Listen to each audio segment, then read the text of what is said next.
The Nature of Predators, Book 2, Chapter 85. Memory transcription subject, Elias Mayer, former UN Secretary General. Date Standardized Human Time, February 11th, 2161.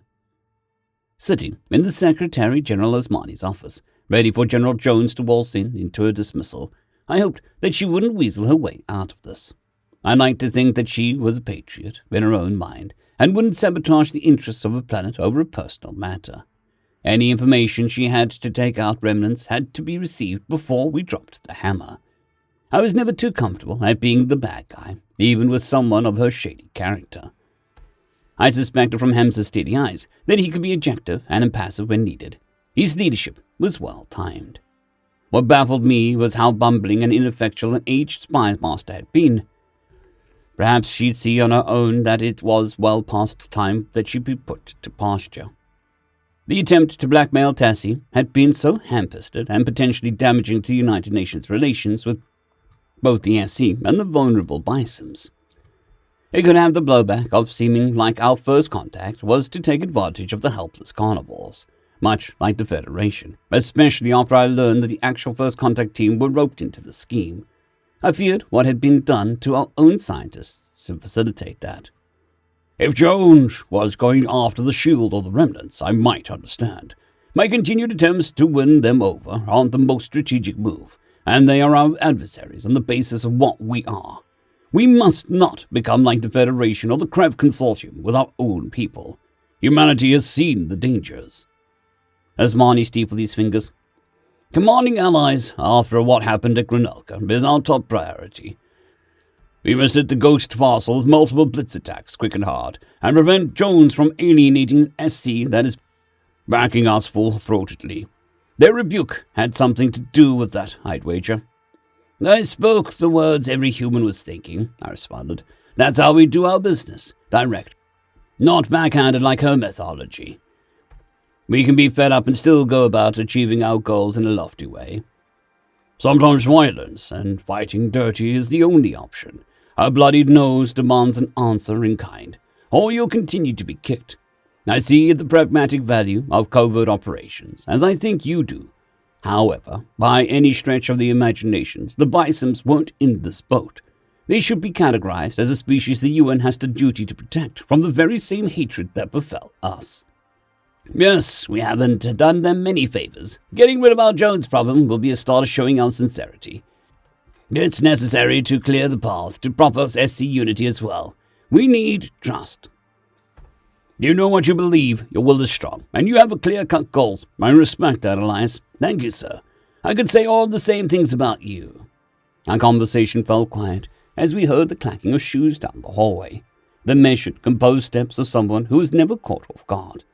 I wondered if Jones had an inkling of what we were planning, but it didn't show on the unfazed smile when she opened the door. I knew Asmani had already run this by the actual nation which held Jones's leash to avoid an international incident. Who the US employed on Earth was their business, but who represented all of us to aliens was ours. I really wanted to see us be better. The greatest gift of digital immortality was that I could live long enough to witness it. I'd be a shitty spy if I couldn't tell when I was about to get cut loose. Jones spoke with words and a little emotion, and settled down into the chair. You don't like to admit that I'm as much part of humanity as you, perhaps without the glamour that Elias indulges in. The KC were and are a serious threat, and I did what was needed to ensure our success. Asmani arched an eyebrow. Go on then, explain yourself. I failed to see how coercing Dr. Tassie has anything to do with the Krev Consortium, I interjected. Jones smiled. Yes, well, you never liked me. You're still living in 2136 in many ways, Elias. But the rest of us moved on. I never actually wanted Tassie as an asset. Did I want her to spy on a few variables? Sure. And she did it while thinking she was playing me. I didn't strong-arm the one member of her team that she cared for most, and I could have with something as simple as blackballing the Vendel artist brother from several Skullgun galleries. I knew I'd push her to him. So that's where Dustin vanished to. He was working for you, unwittingly.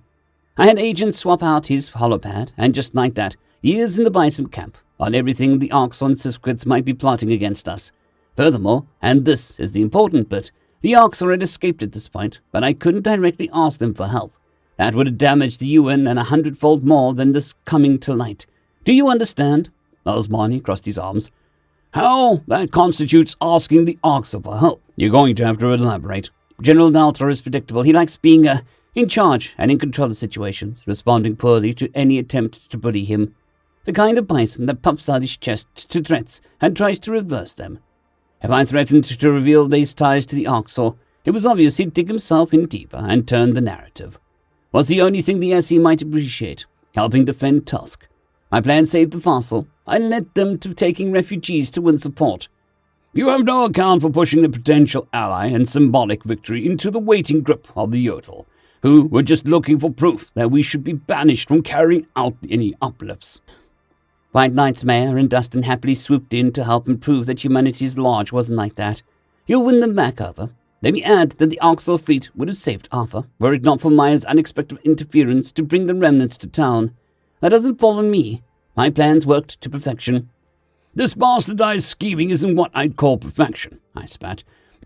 "You don't care who you hurt, including good people, our people. The survival of the planet outweighs the mental state of one scientist. And you're more naive than even I thought, if you don't see that. You have no boundaries over how to accomplish an objective. I don't abide by the school of Machiavelli, certainly not with public-facing civilians or prisoners of war." "Simmer down. You're not in charge here. Hamza Asmani is. Mr. Secretary General, your advisor is angry that I didn't handle Gress with kid gloves, and can't square it away with his own morality that I am a necessity. I could say my actions are for humanity's benefit, but it's beyond that. It's for our continued existence. Any liberties I take are with that knowledge." Asmani's eyes shifted towards me, a shrewd glint in his pupils. If I was capable of sucking in an apprehensive breath, I would have. The way Jones dismissed me and claimed that I was stuck in the year 2136 filled me with anger. On the contrary, I had moved on, and wanting to make my own name for myself. To do that, I needed to literally have my own name. She still saw the same Elias Mayer from those days, just like Keimpfer, Cyber, Vernt, Corrigan, and everyone else. I wanted to renounce my claim that I had any connection to the dead Secretary General. Beyond being built from his memories, I sought my own life. Hearing them call me his name and speak about my past life, as if any of that belonged to me, is incongruent with my view of myself. I don't want to be referred to in such a way. It's time I crafted a new name to clearly separate myself from the Swiss biological human who bled out in the Vendel streets without ever knowing humanity's ultimate fate. The man who breathed, tasted, and dreamt at night.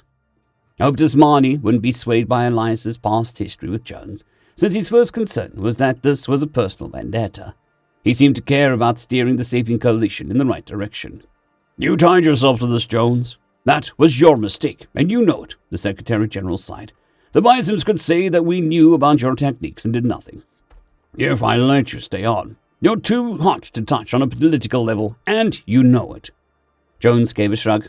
Yes, I'll disappear to the Shadowland. I don't need a title, and I'm happy to let them think I'm gone. I can give a show of tendering my resignation a month from today. Time to point you where you need to go to hit the remnants at the top. Those ears I have on the Civ kits." "What did you do to Dustin?" I blurted.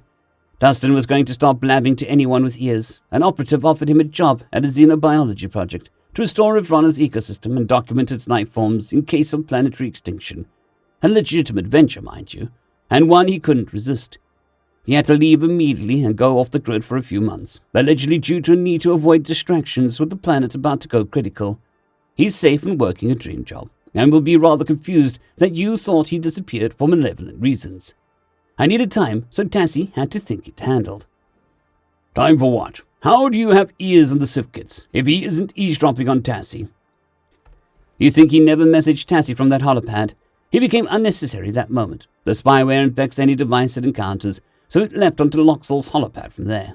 The Civ kits have a good idea where the Ghost Fossil new base of operations are. After searching their cleaned-out old one for any clues, right here." Asmani jotted down the stellar coordinates, eyes narrowed. "I'll organize a strike force at once. That lead should carry enough favor with the Bisons to undo the harm done by an errant spy master. They want the ones that attack them, as do we. I appreciate the help, General Jones. The information is vital, so I can acknowledge that your plan paid dividends." What matters is knowing as much as possible about who we are up against and finding the leverage for mankind to come out on top. I told you, I'm trying to win this war for us. I have ears in the shield as well. And for any politicians I know are voting against siding with Earth, I have blackmail strategies in mind. We cannot always play nice and beg for friendship as Elias wishes.